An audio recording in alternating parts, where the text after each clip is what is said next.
বলছি আরজি করে একটা মর্মান্তিক ঘটনা ঘটেছে হাসপাতালের ভেতরেই একজন মহিলা চিকিৎসক তিনি ধর্ষিত হয়েছেন, মার্ডার করা হয়েছে, একজন সিভিল ভলেন্টিয়ার অ্যারেস্ট হয়েছে। হাসপাতালের ভেতরে এরকম পরিস্থিতি, সিভিল ভলেন্টিয়ার অ্যারেস্ট হচ্ছেন, কি বলবেন? প্রথমত যে ঘটনাটা ঘটেছে অত্যন্ত নরকীয়, আমি বলবো মর্মান্তিক। এবং মুখ্যমন্ত্রী, রাজ্য সরকারের যে অবস্থান সেটা ইতিমধ্যেই স্পষ্ট করে বলেছেন, এবং 24 ঘন্টার মধ্যে যিনি মূল অভিযুক্ত তিনি গ্রেফতার হয়েছে, এটাও আপনারা সকলে দেখেছেন। এখন আমাদের দেশের আইন এমন যে আমরা অনেকে চাইলেও কিছু করতে পারি না, আমাদের আইন হাত বেঁধে রেখেছে। এই সমস্ত ঘটনা যারা ঘটায় তাদের সমাজে থাকার অধিকার নেই, কিন্তু দেশের আইন এমন আপনি কিছু করতে পারবেন না। ট্রায়াল হবে, দোষী সাব্যস্ত হবে, তারপর আইদার তার ফাঁসি হবে, নইলে যাবজ্জীবন কারাদণ্ড হবে, নইলে অন্য কোনো বিচার ব্যবস্থা তার বিরুদ্ধে যা ব্যবস্থা ঘোষণা করবে তাই হবে। কিন্তু আজকে যারা এই ঘটনাটা ঘটিয়েছে, সে পুলিশ না ইঞ্জিনিয়ার, না খেলোয়াড়, না রাঁধুনি, না আর্কিটেক্ট, না শ্রমিক, না কৃষক। একটা ধর্ষকের তো কোনো জাত হয় না, সে ধর্ষক। একটা খুনির তো কোনো আইডেন্টিটি হয় না, সে খুনি। সে তো খুন করেছে। যে ধর্ষণ করেছে সে পুলিশ না ডাক্তার, না আর্কিটেক্ট, না শ্রমিক, না কৃষক। এই দেখে তো লাভ নেই, সে আগে ধর্ষক, সে আগে খুনি। এ সমস্ত লোকেদের সমাজে থাকার অধিকার নেই। স্পিডি ট্রায়াল করে যত দ্রুত সম্ভব যাতে তার দৃষ্টান্তমূলক শাস্তি এবং বিচার হয় আমরা সকলে চাই, এবং যত দ্রুত সম্ভব। কিন্তু আমি এই যে একটু আগে বললাম যে আমাদের দেশের আইন এবং বিচার ব্যবস্থা এমন, এবং প্রত্যেকটা ঘটনাকে নিয়ে রাজনীতি করা। আমি দেখছিলাম কালকে খবরটা আসার সাথে সাথে কয়েকটা রাজনৈতিক দল ফ্ল্যাগ নিয়ে বেরিয়ে পড়েছে, বসে পড়েছে। আজকে যদি আমরা সত্যিই চাই যে এরকম ঘটনার পুনরাবৃত্তি না হয় বা না হোক, আমাদের কি করা উচিত? আইন সভায় সংশোধন করে হয় অর্ডিন্যান্স আনুন, অধ্যাদেশ আনুন, এবং 6 মাস পর আপনি অ্যামেন্ডমেন্ট করে বিল আনুন, যাতে 7 দিনের মধ্যে, 10 দিনের মধ্যে এদের ব্যবস্থা হয়, 1 মাসের মধ্যে ব্যবস্থা হয়। যাদের সরকার রয়েছে তারা অর্ডিন্যান্স করে ইডি ডাইরেক্টরের মেয়াদ বাড়াতে পারে, তা অর্ডিন্যান্স করে এই বিল আনতে, অর্ডিন্যান্স করে একজন ধর্ষক বা একজন খুনির যাতে 7 দিনে বিচার হয় এই অধ্যাদেশ আনতে পারে না কেন? চাইলে তো আনা যায়। যারা বিজেপির ফ্ল্যাগ নিয়ে বসেছে তাদের কাজ কি? তাদের উচিত তাদের যে দল ক্ষমতায় রয়েছে, তাদের যে নেতৃত্ব রয়েছে, তাদের সকলকে চিঠি লিখে তাদেরকে বলা যে আপনারা এমন একটা আইন আনুন যাতে 7 দিনে এরকম দোষী ধর্ষক খুনিদের বিচার হয়। তৃণমূলের উচিত কি? তৃণমূলের উচিত সেই বিলকে সমর্থন করা। কংগ্রেসের উচিত কি? সেই বিলকে সমর্থন করা। সিপিএম এর উচিত কি? সেই বিলকে সমর্থন করা। না করে আমরা রাজনীতি করছি। আমাদের সমাজ এমন যে কোনো ঘটনা না ঘটলে আমাদের ঘুম ভাঙে না। নির্ভয়া হয়েছিল 2012 সালে দিল্লিতে, আপনি বলুন তো। তারপরে একের পর এক ঘটনা, সে উত্তরপ্রদেশে ঘটুক, মহারাষ্ট্রে ঘটুক, কর্ণাটকায় ঘটুক, গুজরাটে ঘটুক বা বাংলায় ঘটুক, সমাজের পক্ষে তো লজ্জাজনক, দুর্ভাগ্যজনক, নরকীয়। কেন 5 বছর 6 বছর লাগবে ট্রায়াল হতে? আজকে যে এই ঘটনাটা ঘটালো, আপনারা মনে করেন তার সমাজে বেঁচে থাকার অধিকার রয়েছে? একজন মায়ের কোল খালি করলো, একজন বাবা তার কন্যা হারালো। একজন বাবার কাছে তার কন্যার দাম কি একজন বাবাই জানে, একটা মায়ের কাছে তার সন্তানের দাম কি, তার মেয়ের দাম কি, তার ছেলের দাম কি একজন মা জানে। তার যদি ভাই থাকে সে দিদি হারালো, বা বড় দাদা থাকে সে বোন হারালো। তো এর বিচার কি করবে? এর বিচার করবে রাজনৈতিক দলেরও যেমন দায়িত্ব রয়েছে, সংবাদ মাধ্যমেরও দায়িত্ব রয়েছে, জুডিশিয়ারিরও দায়িত্ব রয়েছে, লেজিসলেটরেরও দায়িত্ব রয়েছে, সবার দায়িত্ব রয়েছে। সমষ্টিগতভাবে সবাইকে করতে হবে। সবকিছু নিয়ে রাজনীতি কেন? বিজেপির ফ্ল্যাগ ধরে বসে পড়লো সঙ্গে সঙ্গে, কি না সিবিআই দাবি চাই, সিবিআই ইনকোয়ারি করতে হবে। সিবিআই ইনকোয়ারি করে মেয়েটা ফিরে আসবে যার প্রাণ গেল? আপনি আশ্বস্ত করে বলতে পারবেন যে এর পুনরাবৃত্তি হবে না যারা বিজেপির ফ্ল্যাগ নিয়ে, সিপিএম এর ফ্ল্যাগ নিয়ে করছে? আমি তো বলছি আমাদের ঘুম ভাঙে না একটা ঘটনা না ঘটলে। এটা যদি উত্তরপ্রদেশ হতো, ডেড বডিটাও পাওয়া যেত না। হাতরাসে কি হয়েছিল মনে আছে? ধর্ষণ করে, খুন করে পুড়িয়ে দেওয়া হয়েছিল, তারপরে বন্ধ হয়েছে।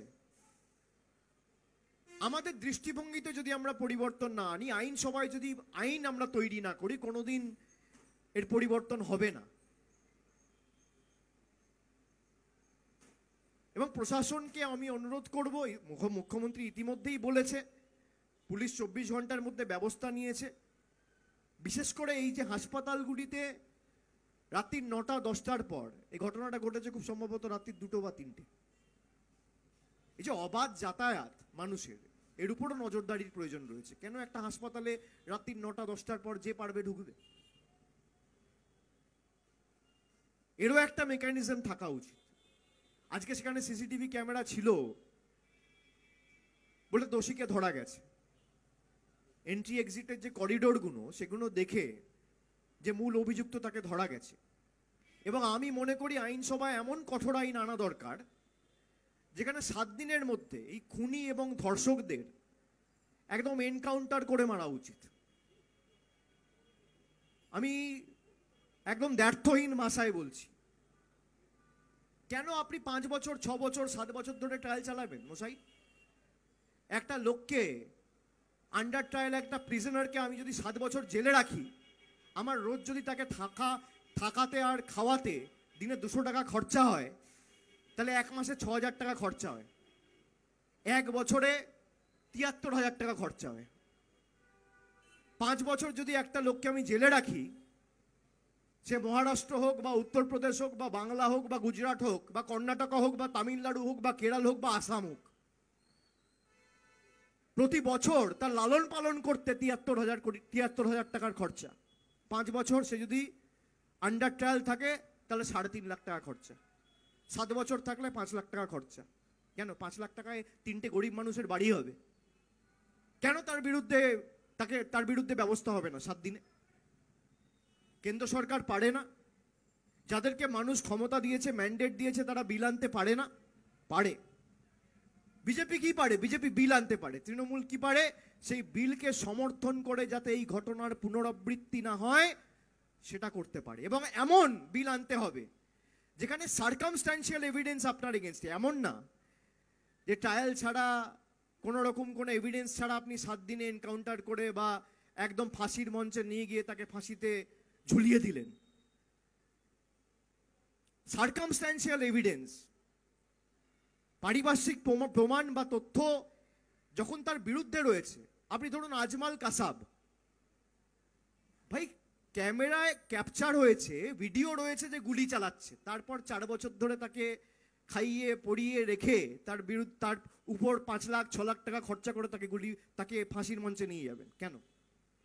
এই 5 লাখ টাকায় দুটো গরিব মানুষের বাড়ি হতো। সিসিটিভিতে যদি কাউকে দেখা গেছে, তার মানে কি সার্কামস্ট্যান্সিয়াল এভিডেন্স তার এগেনস্টে। সে ঢুকেছে, তার গলায় হেডফোন ছিল, বেরিয়েছে, তার গলায় হেডফোন নেই। হেডফোনটা পিওর পাশ থেকে পাওয়া গেছে। পিও মানে প্লেস অফ অফেন্স। তার মানে কি সার্কামস্ট্যান্সিয়াল এভিডেন্স আপনার এগেনস্টে। এমন বিল আনা হোক যেখানে সার্কামস্ট্যান্সিয়াল এভিডেন্স যদি আপনার বিরুদ্ধে থাকে বা ক্যামেরায় সিসিটিভিতে আপনাকে দেখা যায় যে আপনি সরাসরি অভিযুক্ত, আপনি এই ক্রাইমটা করেছেন, কমিট করেছেন, তাহলে 7 দিনের মধ্যে আপনার বিচার হওয়া উচিত। এই সমাজে আপনার থাকার কোনো অধিকার নেই। ধরুন 5 বছর, 7 বছর, 10 বছর ধরে ট্রায়াল হয়ে হঠাৎ ট্রায়াল কোর্ট বলে দিল যে যাবজ্জীবন কারাদণ্ড। কি হলো বিলকিস বানুর ক্ষেত্রে? সব দোষী ছাড়া পেয়ে গেল, তারপর সুপ্রিম কোর্ট হস্তক্ষেপ করলো, আবার জেলে ঢুকেছে, এখনো বিচার হয়নি। কবে ঘটনা ঘটেছে? এর কোনো শেষ নেই। আমি বলছি একা এটা কেউ করতে পারবে না। যারা রাজনীতি করছে তারা এমন ভাবে রাজনীতি করছে নিকৃষ্ট মানের। বিজেপির উচিত তাদের দলের নেতৃত্বকে লিখে তাদের সরকারকে বলা যে বিল আনুন। তৃণমূল, কংগ্রেস, সিপিএম যারা বিরোধী পক্ষে বসে আছে, অপোজিশনে, তাদের উচিত সেই বিলকে সমর্থন করে এই দেশের কোনো প্রান্তে যাতে এই ঘটনার পুনরাবৃত্তি না হয় সেটা সুনিশ্চিত করা। কেন করবেন না? এটা তো আমাদের ব্যর্থতা, আমরা ফেল করেছি।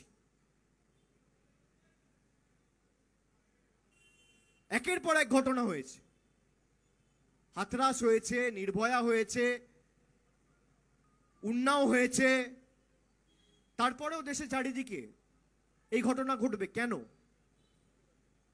তার কারণ মানুষ জানে যে এর বিচার হতে হতে তো 5 বছর, 6 বছর, 7 বছর, আবার অনেক ক্ষেত্রে ছাড়াও পেয়ে যাব। এটা কেন হবে? তার কারণ দেশের আইন এমন। আমি কোনো বিচারককে দোষী বলছি না, বিচার ব্যবস্থাকে, আমি ব্যবস্থাকে দোষ দিচ্ছি। এই ব্যবস্থায় যদি সংশোধন না আনতে পারি, এটা সংবাদ মাধ্যমেরও কাজ। এই তৃণমূল কি বললো, তৃণমূলের পেছনে ছোটা, বিজেপি কি বললো, বিজেপির পেছনে ছোটা। আচ্ছা, আপনার প্রতিক্রিয়া কি? কেন আপনারা বলবেন না? আপনাদেরও বলা উচিত, আপনাদেরও এই ইস্যুটা ওঠানো উচিত যে একটা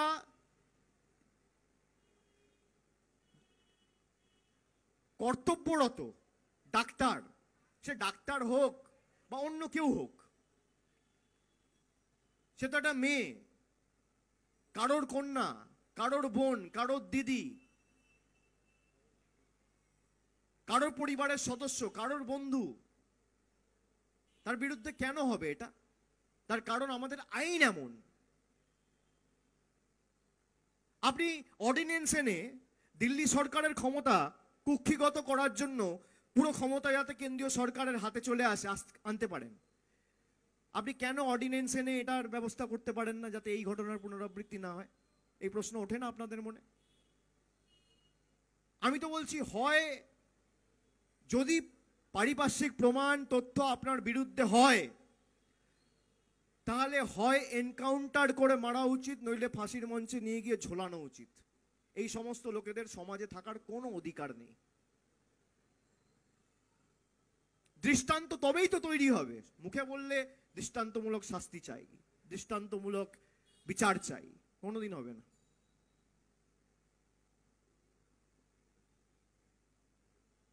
প্রত্যেকটা ঘটনার কোনো না কোনো ভাবে রং লাগানো, এটা দুর্ভাগ্যজনক। আমি আমার ব্যক্তিগত মত আপনাদের বললাম, আপনারা আমার সাথে সহমত পোষণ করতেই পারেন, না করতে পারেন।